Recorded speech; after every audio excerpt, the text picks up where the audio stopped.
بسم اللہ الرحمن الرحیم۔ سامعین عزیز وقات، السلام علیکم۔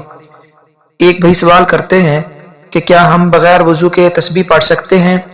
یا پھر تسبیح پڑھنے کے لیے بھی وضو کا ہونا ضروری ہے؟ اسی طرح سے ایک اور سوال بھی کیا جاتا ہے کہ ہم بغیر وضو کے تسبیح کو چھو سکتے ہیں،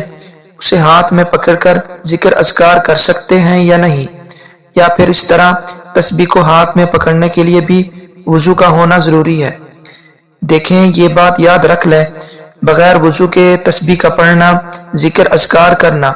یعنی سبحان اللہ، الحمدللہ، اللہ اکبر، لا الہ الا اللہ، استغفر اللہ، اس طرح سبحان اللہ و بحمدہ، سبحان اللہ العظیم، اللہ کریم کا نام لینا، درود پاک پڑھنا، تو یقین جانیے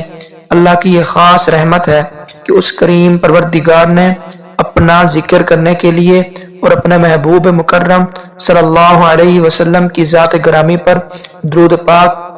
کے پڑھنے کے لیے وضو کا ہونا یہ شرط نہیں رکھا۔ مطلب یہ ہے کہ اللہ کریم کا یہ خصوصی انعام ہے ہمارے اوپر کہ ہم بغیر وضو کے بھی اپنے خالق کریم کا ذکر کر سکتے ہیں، تسبیحات کر سکتے ہیں، حمد و ثنا بھی کر سکتے ہیں، درود پاک بھی پڑھ سکتے ہیں، اور یہ بالکل جائز ہے۔ اس طرح تسبیح کو ہاتھ میں پکڑ کر ذکر اذکار کرنا یہ بھی شرعاً بغیر وضو کے جائز ہے، اس کے لیے بھی وضو کا ہونا یہ ضروری نہیں ہے۔ ہاں، البتہ اگر ذکر اذکار اور تسبیحات بھی اس طرح درود پاک باوضو ہو کر پڑھے جائیں تو یہ افضل ہے،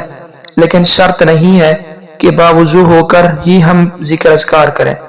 باوضو ہو کر ہی ہم اللہ کا نام لیں تو ٹھیک ہے، ورنہ نہیں، ایسی کوئی بھی شرط نہیں ہے، بلکہ بغیر وضو کے بھی اللہ کریم کا ذکر بھی کر سکتے ہیں، اللہ کریم کی حمد و ثنا بھی کر سکتے ہیں، اور حضور نبی کریم صلی اللہ علیہ وسلم کی ذات پر درود پاک بھی پڑھ سکتے ہیں۔